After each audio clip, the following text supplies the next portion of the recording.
Bonjour, alors d'après une dépêche de l'AFP, les 12 coups de midi ont fait hier leur meilleur score de tous les temps, avec 4 millions de téléspectateurs en début d'émission, mais bon, je pense que le score avait été dépassé déjà, je crois, avant-hier, donc avec comment dire, quand Paul a trouvé donc Cécile de France, mais bon, passons. Sinon, alors quoi neuf aujourd'hui dans les 12 coups de midi? Jean-Charles était toujours aussi souriant. Non, non, je pense qu'il est plutôt timide. Et voilà, il était là avec sa petite cagnotte de 1 500 euros. Popol est arrivé pour venir chercher ses 691 522 euros. Z a fait un chèque personnel, voilà, ça me fait toujours rire de voir ce chèque signé par Z comme ça, bon passons. Ensuite, a chanté une jolie chanson pour le départ de Paul, Paul était très content, il a remercié tout le monde, toutes les équipes, etc., etc. Et cetera. Et puis tout ça, ça a fini par un hug avec Jean-Luc Reichmann. Sinon, la recoup d'envoi, la première question, qu'est-ce qu'un Doffelcoat? Eh bien, c'était un manteau et j'ai appris que Doffel, c'était le nom d'une ville en Belgique. Après, donc, vous aviez Arnaud. Qu'est-ce qui fait que les femmes ont moins de chances de bénéficier d'un massage en cas d'arrêt cardiaque? Eh bien, parce qu'elles ont des seins. Après, vous aviez Pierre qui nous a joué du pipeau.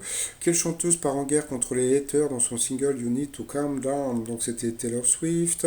Après, vous aviez Mélène.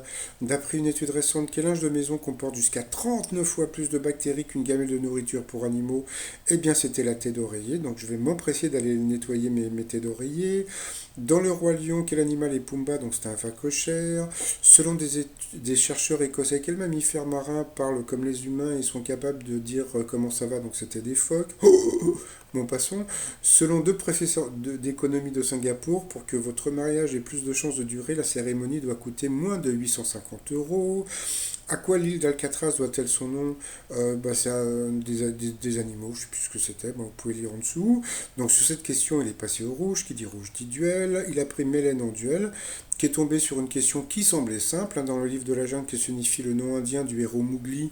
Moi aussi j'aurais dit petit homme, mais en fin de compte c'était grenouille. Voilà.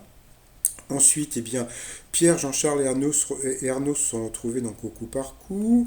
Et puis, je crois que c'est Arnaud qui est passé le plus, au rouge, à l'orange et puis après au rouge. Il a pris Pierre en duel, qui est tombé sur une question taillée pour lui, puisque il était hyper calé en musique, qui a composé son célèbre boléro. Donc, bien sûr, c'était Ravel. Ensuite, en coup fatal, Jean-Charles s'est retrouvé face à Pierre. Jean-Charles a été le plus fort, mais bon, comme on peut voir, il restait vraiment pas beaucoup de secondes entre deux. Maintenant ils se font tous des bisous depuis que Paul le fait. Et puis après, il nous a fait un joli coup de maître à 10 000 euros à partager avec la cagnotte des 100 000 euros. Ça faisait vraiment plaisir parce que il est chômeur.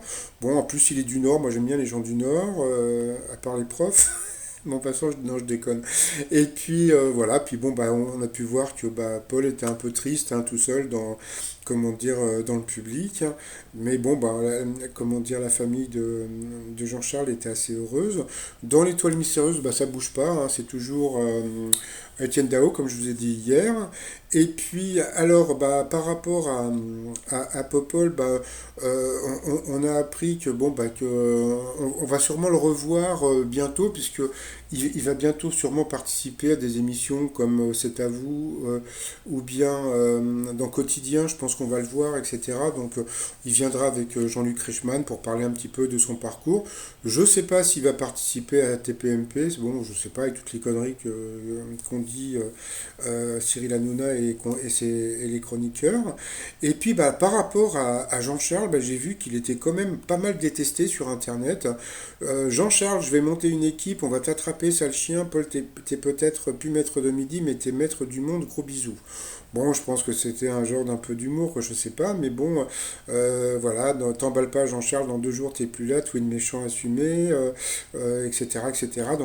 Moi je dis, c'est le jeu, ma pauvre Lucette, comme disait de Chavannes. Bon, je pense qu'il faut pas trop s'acharner sur lui.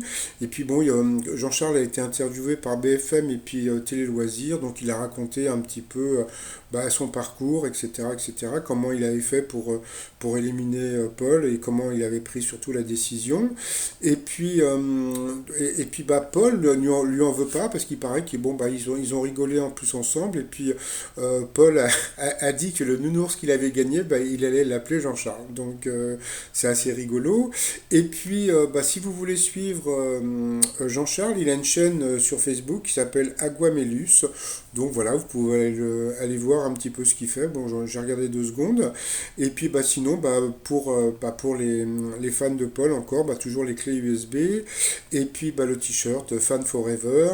Tout ça sur le site trosmignon.com. Et puis sinon, je souhaite bonne chance à Jean-Charles.